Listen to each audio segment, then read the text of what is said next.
حضرت مولا مشکل کشا علی المرتضیٰ شیر خدا رضی اللہ تعالیٰ عنہ کی رفعت و عظمت اور سننے کی طاقت کی جھلک دیکھنے میں آئی کہ آپ رضی اللہ عنہ نے مردوں سے ان کے برزخی حالات پوچھے، جوابات سنے اور انہیں دنیوی حالات ارشاد فرمائے۔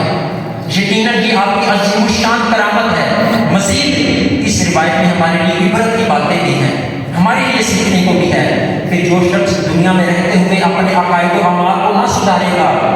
دنیوی خواہشات کے جال میں پھنس کر آخرت سے غافل رہے گا، اس کی قبر اس کے لیے سختیوں کا گھر بنے گی اور یہ دنیا کی بے جا فکریں اور خواہشیں اس کے کسی کام نہ آئیں گی، بلکہ صرف دنیا کا مال جمع کرنے کی فکر میں لگا رہنے والا اور پھر اسی حال میں مر کر اندھیری قبر کی سیڑھی اتر جانے والا اپنے دنیوی مال سے کوئی فائدہ نہ اٹھا پائے گا۔ اس کے وارث اس کے مال پر قبضہ بلکہ حصول مال کے لیے جھگڑا کر کے اپنی اپنی راہ لیں گے، اور یہ نادان انسان مال جمع کرنے کی دھن میں مست رہتے ہوئے حلال و حرام کی تمیز کیے بغیر گناہوں بھری زندگی گزارنے کی وجہ سے عذاب نار کا اختیار پائے گا۔ دولت دنیا کے پیچھے تو نہ جا، آخرت میں مال کا ہے کام کیا، مال دنیا دو جہاں میں ہے وبال، کام آئے گا نہ پیشے ذوالجلال۔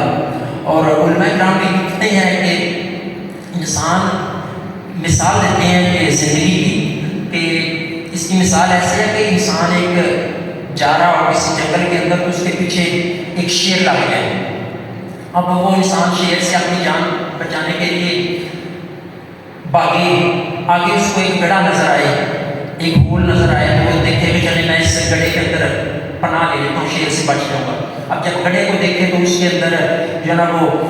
گڑھے کو جب دیکھا تو اس کے اندر سانپ منہ کھول کر بیٹھا ہوا ہے، پھر اس کو قریب ایک درخت نظر آتا ہے، اب وہ بندہ کیا کرتا ہے، اس درخت کے اوپر چڑھ جاتا ہے،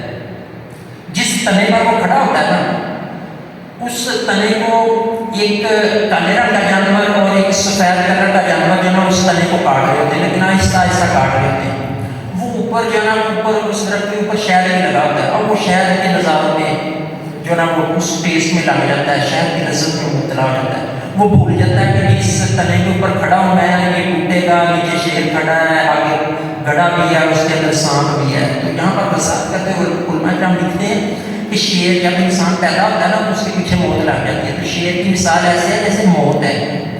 اور وہ جس تنے کے اوپر کھڑا ہے نا، جو دو جانور اس کو کاٹ رہے ہیں، وہ جو سیاہ کلر کا جانور ہے وہ رات ہے، اور جو سفید کلر کا چھوٹا سا جانور اس تنے کو کاٹ رہا ہے وہ دن ہے۔ اب جیسے آج کل کا 17 رمضان کا دن گزر گیا، 18 رمضان کی رات گزر گئی، تو یہ تو ہماری زندگی میں دوبارہ نہیں آئے گی، یہ تنے کٹ گیا، اور یہ جو شہد ہے یہ دنیا کی لذت ہے۔ اب بندہ کیا کرتا ہے، دنیا کی لذت میں مبتلا ہو جاتا ہے، لیکن ایک وقت آئے گا وہ جو دو جانور ہیں دن رات کٹتے جائیں گے، اس کی زندگی کا تناظر ٹوٹے گا، یہ بندہ سیدھا موت کے منہ میں جائے گا اور موت اٹھا کر اس کو قبر کے گڑھے میں ڈال دے گی۔ اب اس کو تیاری کرنی ہے کہ کس طرح جس گڑھے میں جانا ہے اس نے قبر کے اندر، اس کو کس طرح جو ہے نا وہ سانپ بچھوؤں سے پاک کرتا ہے، کس طرح جو ہے نا وہ نیک اعمال کر کے تو وہ اپنی قبر کو پاک صاف کرتا ہے سانپوں سے، بچھوؤں سے اور اللہ پاک کے عذاب سے۔ صلو علی الحبیب صلی اللہ تعالی علی محمد۔ تو پیارے اسلامی بھائیوں، یہ دنیا دھوکے کا گھر ہے، جلد ہی فنا ہو جائے گی، ہم یہ بات جانتے ہیں، مگر افسوس ہم فکر نہیں کرتے۔ حضرت مولا علی رضی اللہ تعالیٰ عنہ ہمیں نصیحت کرتے ہوئے فرماتے ہیں، میں تمہارے بارے میں دو باتوں کا خوف رکھتا ہوں۔ نمبر ایک، لمبی امیدیں، یعنی زیادہ عرصہ تک زندہ رہنے کی توقع۔ اچھا یار اعتکاف کرنا پھر کر لیں گے، اگلے سال کر لیں گے، نیکیاں کرنی ہے پھر کر لیں گے، کل سے کروں گا۔ اب مجھے یہ بتائیں کہ رمضان مبارک سے بڑھ کر کون سا مہینہ آئے گا نیکیاں کرنے کا؟ ہونا تو یہ چاہیے نا۔ فرماتے ہیں کہ وہ انسان خسارے میں، لاس میں ہے جس کا آج اس کی کل کے برابر ہے۔ ہونا تو ایسا چاہیے تھا نا، پچھلے رمضان سے یا رمضان سے پہلے اگر 20 صورتیں مجھے زبانی یاد ہیں تو اس رمضان میں زبانی صورتوں کی تعداد بڑھنی چاہیے تھی۔ قرآن پاک اگر پہلے کم پڑھتے تھے تو زیادہ پڑھنا چاہیے تھا، اگر نوافل کی ادائیگی نہیں ہو پاتی تھی تو زیادہ کرنی چاہیے تھی۔ اب میں بھی اپنا جائزہ لوں، آپ اسلام میں بھی اپنا جائزہ لیں کہ تقریباً 18 روزے گزر گئے، 18 رمضان مبارک ہے، تو ان 18 دنوں کے اندر ہم نے کیا کھویا اور کیا پایا؟ اور یہ ہوتا کیسے کیوں ہے؟ لمبی امید، پھر کر لیں گے، پھر کر لیں گے۔ حضرت علی رضی اللہ عنہ فرماتے ہیں 2 باتوں کا خوف، نمبر 1 لمبی امیدیں، زیادہ عرصے تک زندہ رہنے کی توقع، نمبر 2 خواہشات کی پیروی، نمبر 2 خواہشات کی پیروی۔ بے شک لمبی امید آخرت بھولنے کا سبب ہے، اور خواہشات کی پیروی آدمی کو حق کے رستے سے بھٹکا دیتی ہے۔ اور یہ رمضان کے اندر، روزے کے اندر بھی ایک میسج ہے، روزے کے اندر اس کا جو رمضان کا مقصد ہے کہ خواہشات سے انسان کو روکنا۔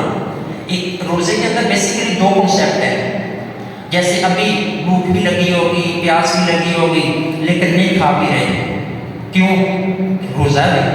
اچھا چلے ابھی تو لوگ بیٹھے ہوئے سامنے نہیں کھا پی رہے، جب وہ وضو کرتے ہیں، کلی کرتے ہیں، اب منہ کے اور گلے کے روزے سے نا ایک یہ کنسیپٹ مضبوط ہوتا ہے کہ اللہ دیکھ رہا ہے، اور دوسرا کیا؟ دوسرا یہ ہوتا ہے کہ خواہشات کی پیروی سے بچا بچتا ہے۔ اب کھانا حلال ہے، ٹھیک ہے، بہت سارے کھانے پینے سے اور نفسانی خواہشات سے روک دیا جاتا ہے، تو یہ 2 چیزیں مضبوط ہوتی ہیں روزہ رکھنے سے۔